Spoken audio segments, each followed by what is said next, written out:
so nice to see you guys after so long. It's not that long. But hi, welcome back to my channel. Today is gonna be an exciting video. Today the main motive for the video is to show around the paintings that's in my house.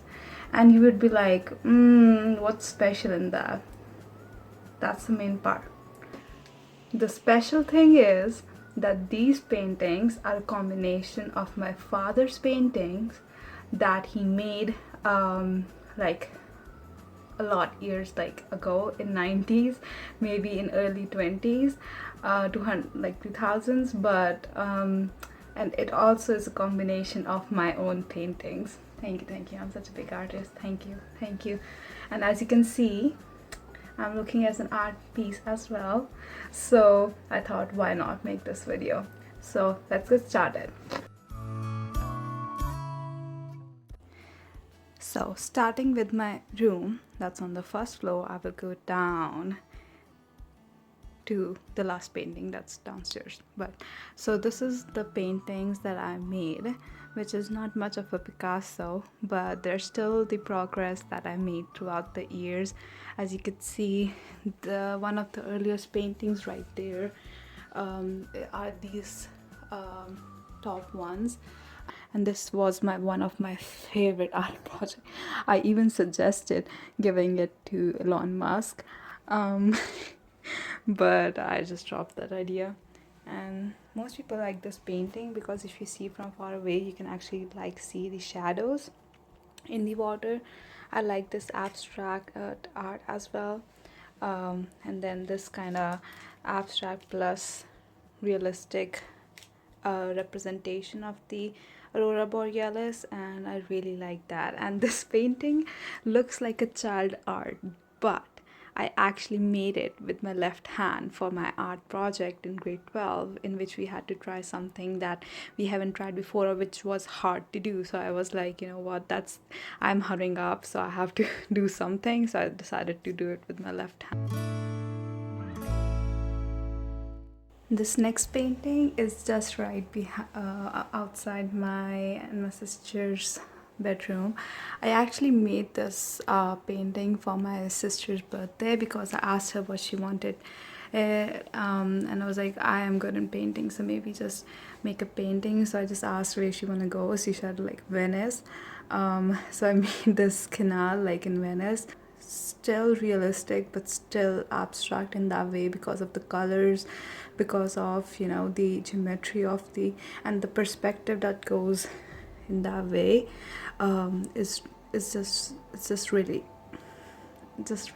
something. The next painting is this one that I also made. You can see my special mark right there, which hieroglyphic language is that's N, and then I don't know, O I didn't make because it was kind of hard, so I was like, that's O. So that's representation of Noor. The next painting I made is this one. I was actually watching Bob Ross, the famous artist, YouTube channel, and I was kind of inspired by that. I really wasn't able to blend the colors in the background, as you can see in the top, but I really tried my best in making the water and then the shrubs and stuff, which came out pretty okay. So yeah.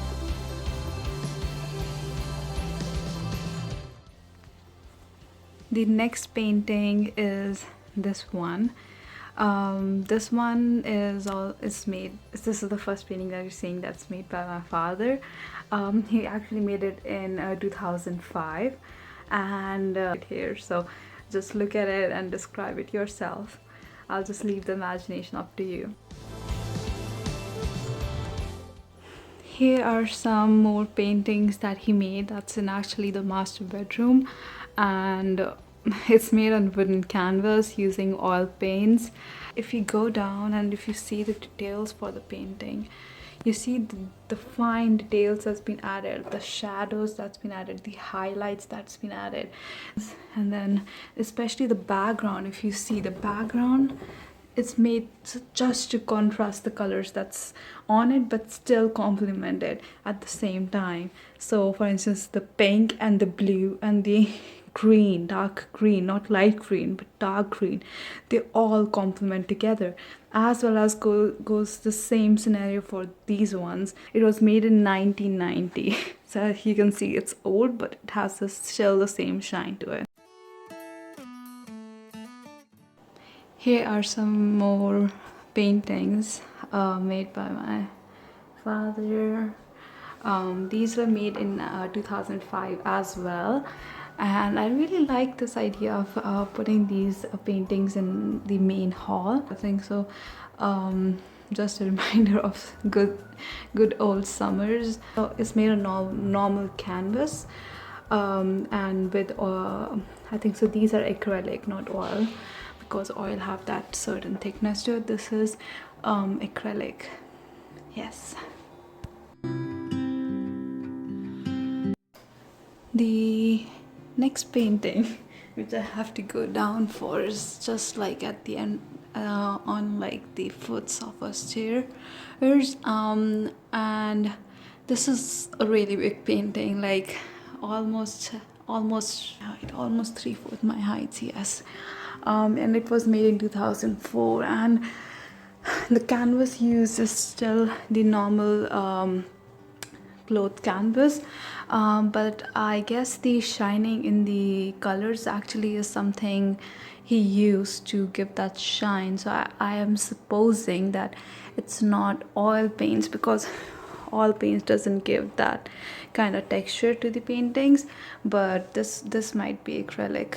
Yeah, if you see this, see these lines, oil paints mostly doesn't give those kind of lines, because oil paints are kind of thick and they spread like oil, of course, and they're smooth. But acrylic does that when they don't have enough water in them, or you don't add enough gesso.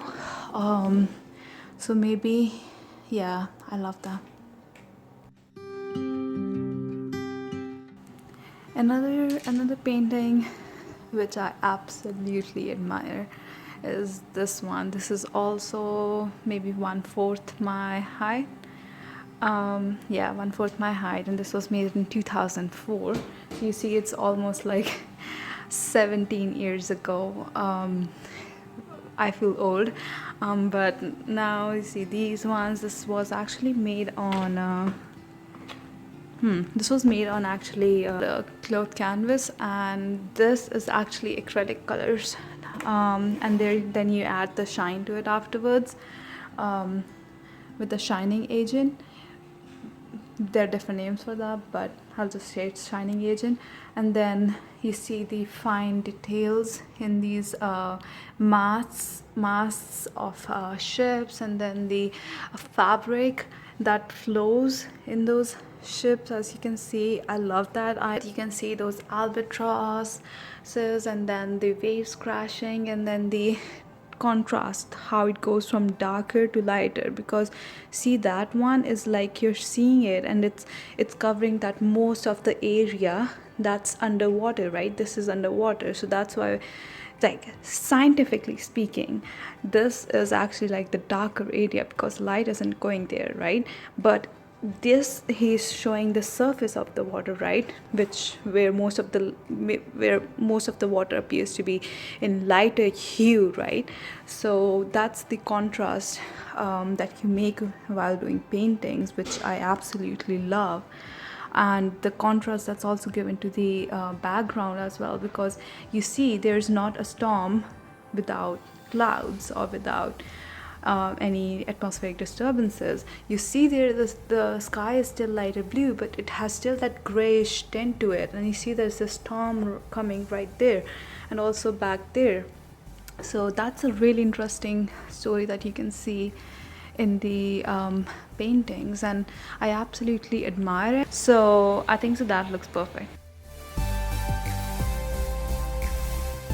Not wasting much time, here are the 3 absolutely wonderful paintings. I don't know which birds are those. I feel dumb. Okay. I'll just assume one of them is a hen, but the rest is up to you to decide what it is. So this is absolutely wonderful piece of art, especially the middle one, because that middle one looks absolutely real with those feathers and with those contrast colors along the top of those feathers from light to dark. And if you can see right there, like representing that fall color in it, because it's brown, there's orange, there's a little bit of mustard, and then there's a little bit of that greenish darkish tone to that, because most of the trees here are evergreen, right? So just to suggest that idea is like absolutely wonderful. The next painting is this one. It's actually at a height, so I have to zoom in, but this is the painting that I made, which I absolutely love and I absolutely can relate to, like just like thinking that I actually went there. So this is actually made on a canvas, on a cloth canvas from from Dollarama for $2. Not that classy or something like that. Yeah, those simple canvas, and then there's a special signature right there with the hieroglyphic N and then dot that represents O, and then those and the one thing that I absolutely love about this painting is the shadows that I made on the sand, and then the rocks that I made, and how they contrast, especially the blue that you see on the sand and the yellowish tint or the mustard color that you see on the sand. It's like absolutely showing you the effect, like the bluish effect of or the shadow of the trees and these shrubs that right there. So that, yeah. Here are some more flowers paintings with flower vases, which now I see, I absolutely admire, like when I see it through the camera, but in real life you actually don't, like, kind of ignore it because you know you see it every day. But this is actually like I have no words left. Just look at these paintings for a second, guys, and then just make your own words, make your own connections. I'm just gonna zoom it in. Yep. The another thing that I absolutely love about our house is that we have paintings even in our bathroom. So this is our washroom, and I am absolutely I don't know how okay with it or something, because most of the time I think paintings need, like deserve some more respect rather than being in washrooms, because they are like an actual handwork of some artist. Here in this case is my father, of course, but it was his idea. So as long as artist approves, we approve. So I love this painting, and bye bye. Here are some more paintings at the very, like, the front of a house, and my special signature is right there. This is the train going through cherry blossoms, and then I messed up this painting, so I had to make some abstract mountains in there. But I absolutely love the idea, how simple, unique, but still aesthetic. And well, here is the masterpiece of the house. I know that's too much exaggeration, but ignore the Coke bottles that's beneath those paintings, because this is in my kitchen plus living room. So here you go. This is the painting I made in high school, culminative project task or CPTs that we call, the Canadian students call. And then this was the very last project that I did in my art class in grade 12, which I just miss so much after always seeing this painting. So this is the kind of I will quickly just sum it up. What does it mean? There's just quickly this portrait is actually it's actually my portrait, but it doesn't look like because I messed up the eyebrows. But this is my pieces of my face, and then a piece of that Greek sculpture right there, just to represent, so the whole theme of this painting was to represent female strength and the female independence, and the strength that women hold in the society. So what I was going through was that in many cases around the world, women are not getting much education. The sex ratio in schools is much more favorable towards boys or towards men, and the same goes for what I'm in engineering right now. There are, for instance, in my one of the classes group, there are 10 boys and then one girl only, and the same is the case for most of my other female friends. So just to represent that women are capable of learning, to be growing, to be a strong motor, just like a Greek sculpture, and to represent, that ecstasy, that strength, that confidence, that independence that women hold, the strong look in their eyes, and that's what I represented. I did that, of course, before my graduation, so that's my graduation gown to represent that educational part. But it's still far more than what it actually represents. It's just up to people who views this art and just connected to their own life. This was just the artist's life that I'm talking about, my life, but in the sense